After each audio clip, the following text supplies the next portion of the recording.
Hey everybody, welcome to the channel, True Crime Stories. If you're new to the channel, please hit that like button and subscribe so you can hear more. Thanks for stopping by.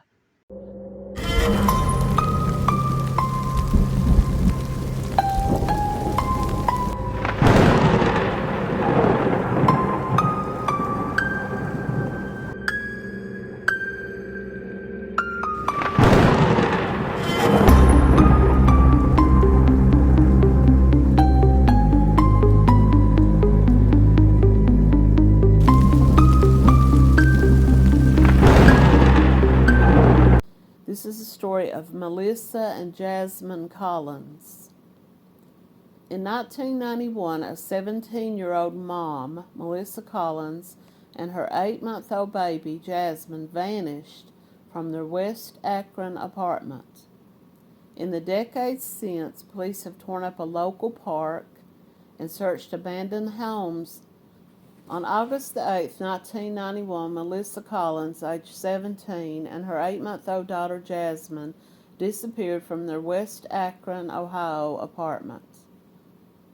In the next 2 years, detectives assigned the Akron Police Missing Persons Unit conducted searches all around for the two of them.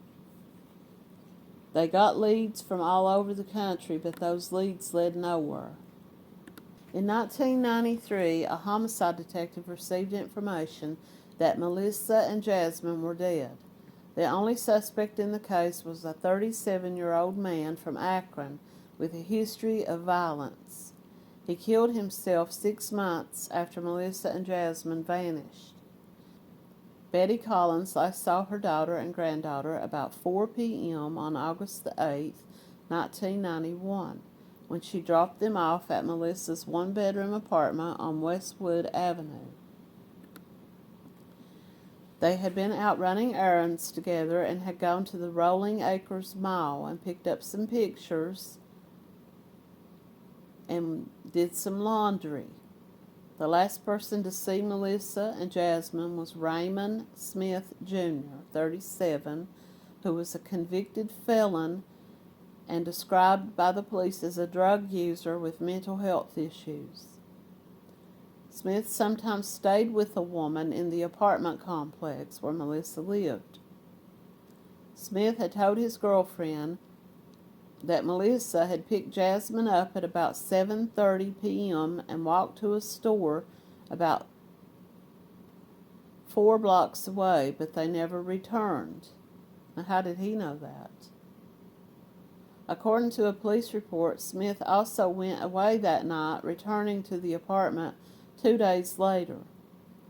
When he returned, his clothing was stained with blood. Sometime after Melissa disappeared, Betty Collins, her mother, went to her daughter's apartment and found that it looked like Melissa never intended to leave. Her mother says that Melissa's clothing was freshly washed and folded and that her purse was in the bedroom. The refrigerator was stocked with baby bottles. She left behind all the stuff that she would need for the baby, like her diapers and her bottles. If she was leaving, she would have taken her purse and her diaper bag. Her mother reported her missing on August the 19th, 1991. A few other things that I'll mention about this case. This Raymond Smith, he had been arrested at least 24 times between Ohio and New Jersey. He had spent 10 years in prisons, different cases, different convictions. He was known to be sexually deviant, violent, a drug abuser. He was a thief.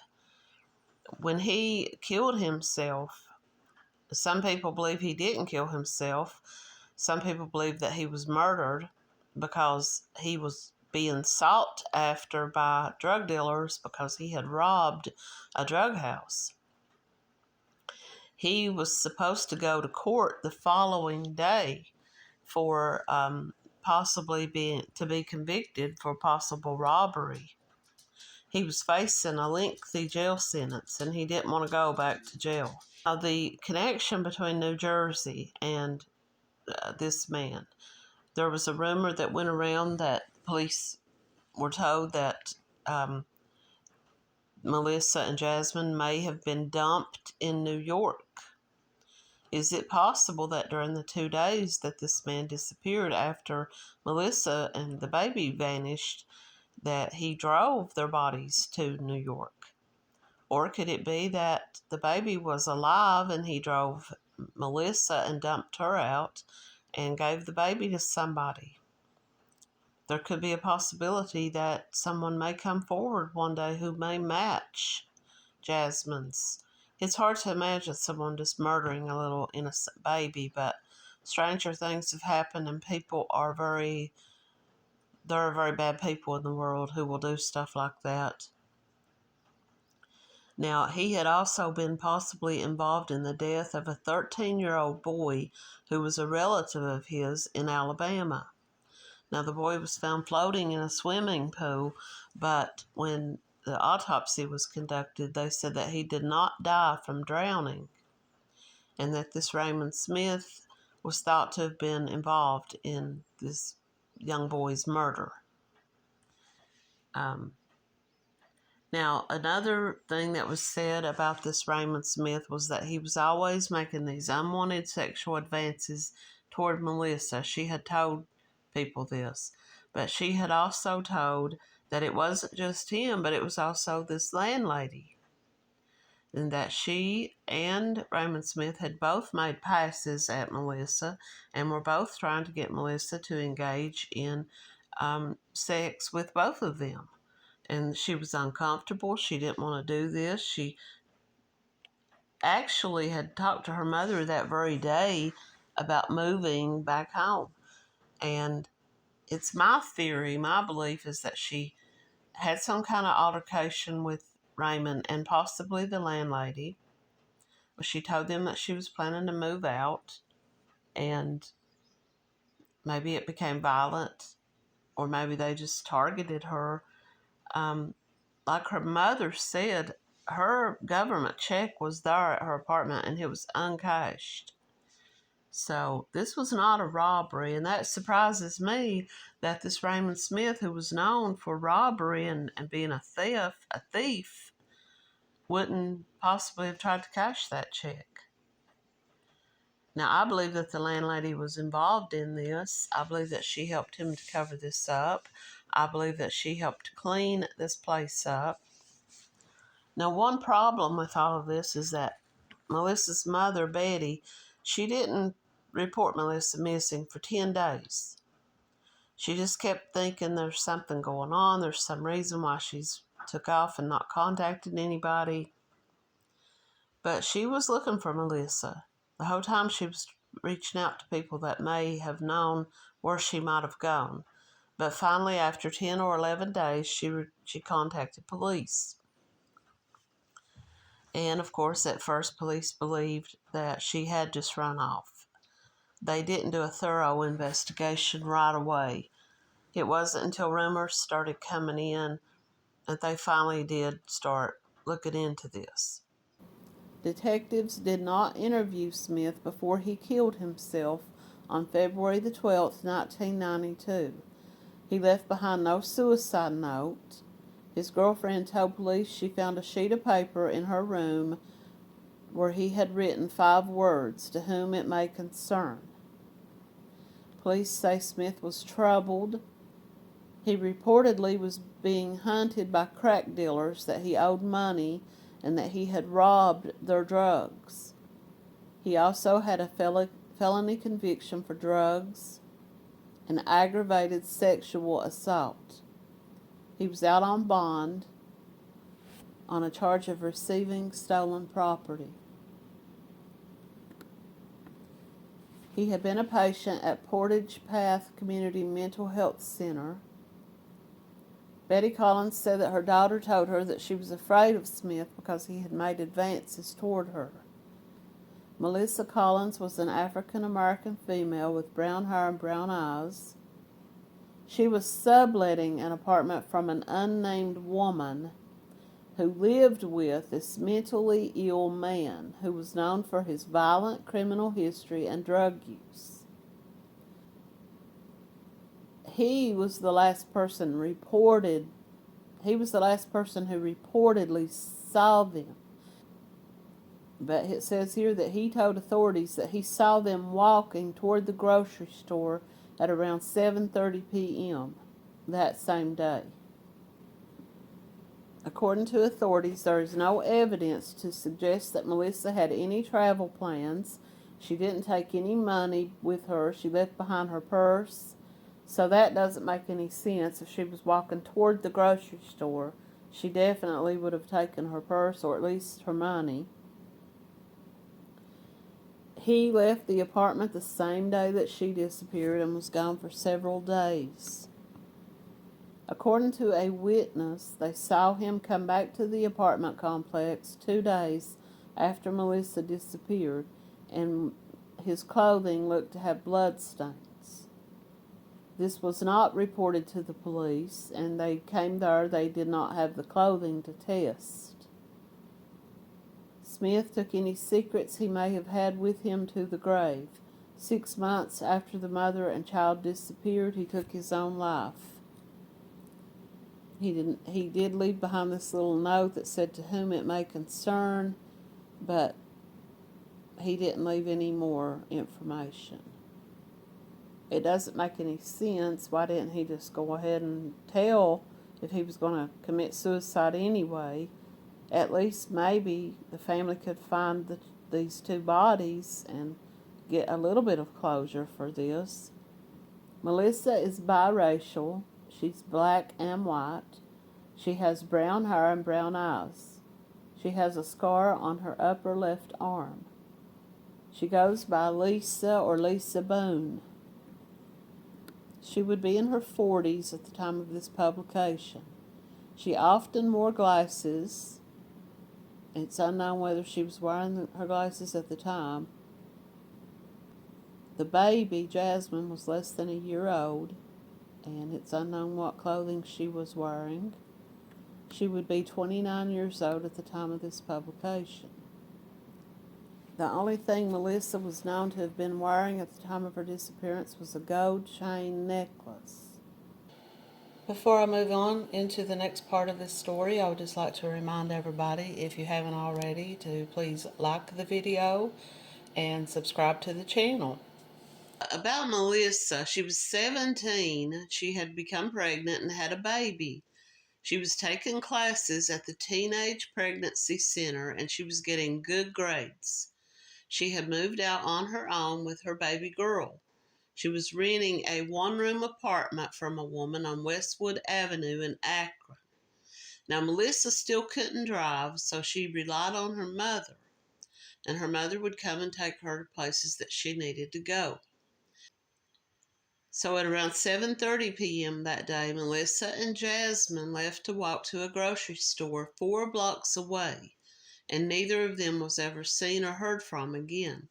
Now, I asked this question: who told police that they left to walk to this grocery store?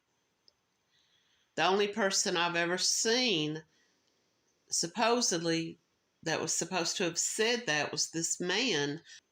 She was very afraid of this man. And in this article that I found, her mother reported that she was really planning on moving out and very soon. She had told her mother she didn't feel comfortable around him. He had made unwanted passes at her. He was known to have a history of violence and drug use. And so, according to her mother, her plan was to pretty soon move out of that apartment. And I mean, like, within probably days. So it was very uncharacteristic of Melissa not to be in contact with her mom. So when her mom hadn't heard from her for about now, let me jump ahead. Let me jump back before I jump ahead. At one point during Melissa's pregnancy, she had run away. She stayed gone for about a month.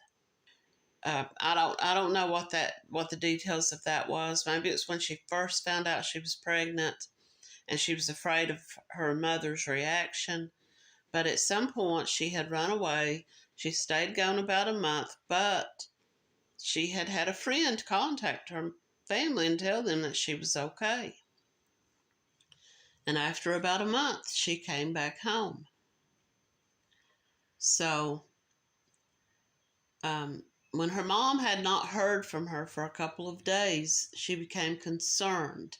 And she went over to the apartment and she let herself in. She found no signs that there was any kind of a struggle. She found no signs that Melissa had left that apartment planning on leaving for a long period of time. Her purse was there.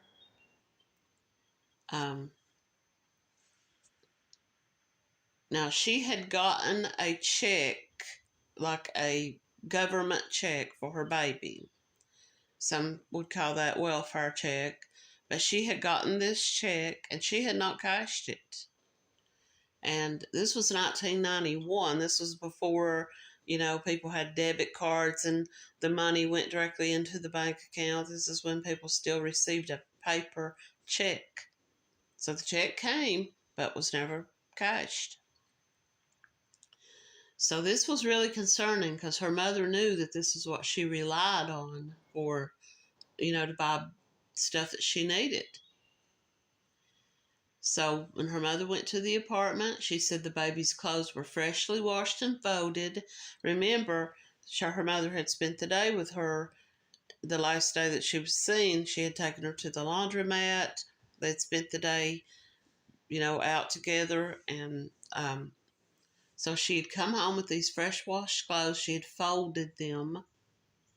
There was a stock of diapers and baby bottles that were filled with formula in the refrigerator. The last person that claimed to see Melissa and Jasmine is also the prime suspect, 37-year-old felon and drug abuser Raymond Smith Jr. Now, Smith was dating and staying with Melissa's landlady. He claims he saw the two leave the apartment that day, and then not long after this, he left the apartment and he was gone for several days. And witnesses say that when he returned to the apartment, his clothes were badly stained with blood.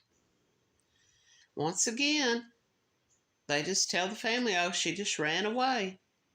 This 17-year-old mom with a 7-month-old baby with a welfare check waiting, that would have been her only source of money. It was so long, so much time had passed from the time that she disappeared till the police finally started asking questions, that the clothing that this man was wearing were long gone. They were done away with.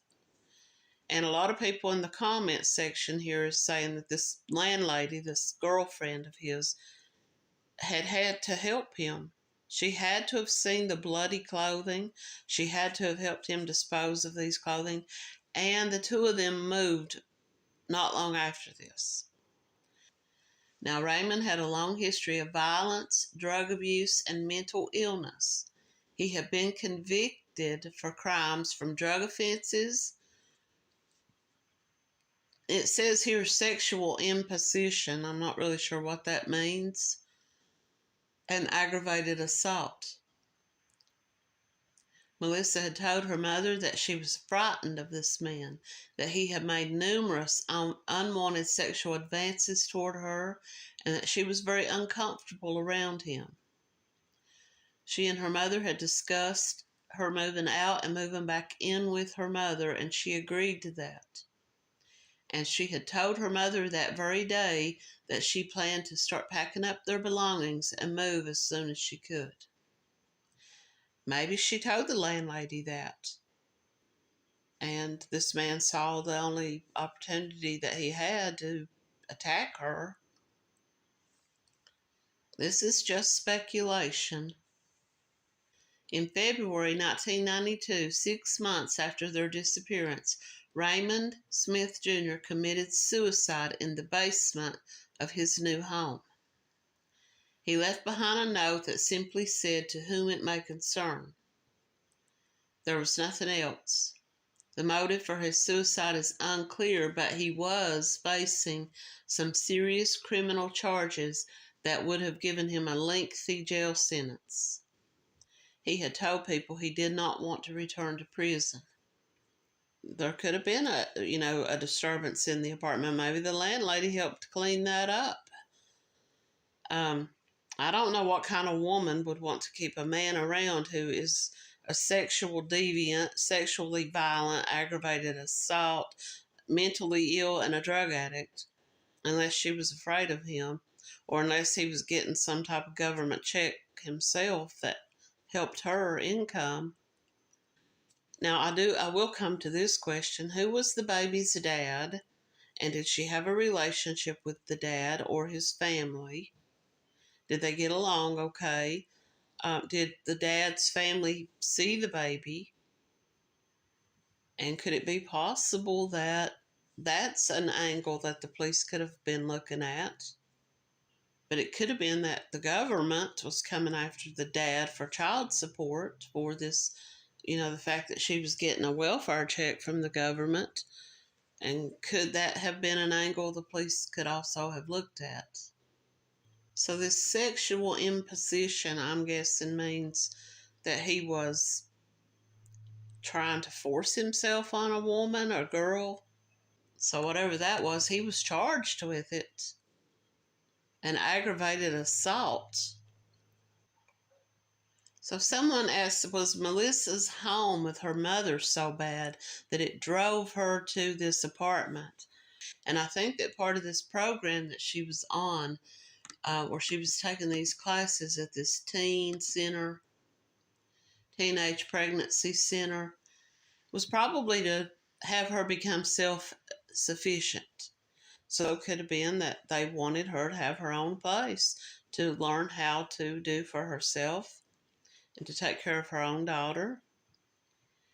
And part of her goal with this pregnancy center was probably to get her on her own feet so that she could get off of the welfare benefits, get a job, and maybe because it was close to her mother, she didn't drive and she just found the first place that, she could get. I don't know if there have been any baby does or Jane Does found in the vicinities. This was Akron, Ohio, and in one article, it was said, a rumor was that Melissa had been killed and taken and dumped out somewhere in New York. Maybe the baby was the target. Maybe someone wanted the baby and they saw Melissa regularly in that neighborhood. Maybe they saw an opportunity to kidnap a baby. Now, Melissa's mother, Betty, she spent the rest of her life searching for her daughter. She went on talk shows like the Maury Povich Show and Montel Williams. She hung up flyers. She searched and advocated. I think it disturbed her greatly that she waited 10 to 11 days to report her daughter missing. And I think that this weighed on her throughout her life, and she might have felt some type of guilt that maybe she thought if she would have reported her missing right away, that the police maybe could have found some evidence. Now, family members say that the only hope that she really ever had was that when the three women who had been kidnapped and held for 10 years by this Ariel Castro in Cleveland, Ohio, when they were found, that gave Betty some hope that maybe her daughter and granddaughter were still alive out there and that maybe they would be found. Now, in 2006, police reopened the case and they began doing interviews. They went back to the house and they checked with luminol, but it had been 20 years, but they found nothing. They took DNA from family members of Melissa and Jasmine's, and 3 women came forward in 2018, 19, and 20, claiming that they thought that they might be Jasmine and they wanted to be tested. And Of course, none of them were a match. An anonymous caller called the police and said that the two, Jasmine and Melissa, were buried in a park. So they went to this park and they dug up the area where they were told, and then a police dog did hit on an area, and they dug in that area, and they dug quite a bit according to the police, but they found nothing. Did they go back later and re-interview and interrogate this landlady? I think that she knew more than she ever said, and she would be around 65 years old if she's still alive today. I think that she should do the right thing and come forward if she has any information and tell what she knows. It may be that she was very afraid of this man herself, and she may have gotten roped into helping him. Then again, maybe because Melissa had reported that she had also made advances toward her, it's possible that she was involved in the murder and cover-up. Now, Betty died in 2015, and Melissa's dad also died.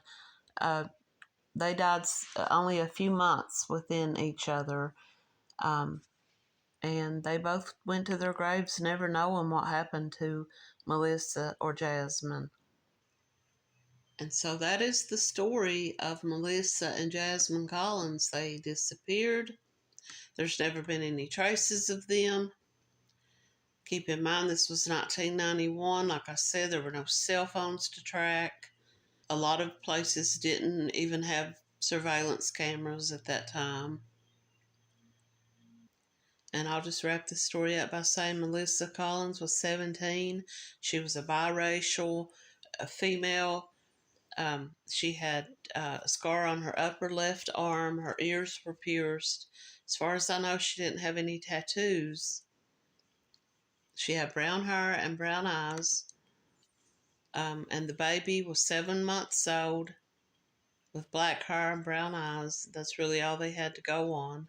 I suppose if anyone has any information, they could reach out to the Akron Police Department in Akron, Ohio, or they could reach out to Name Us. Thanks for watching.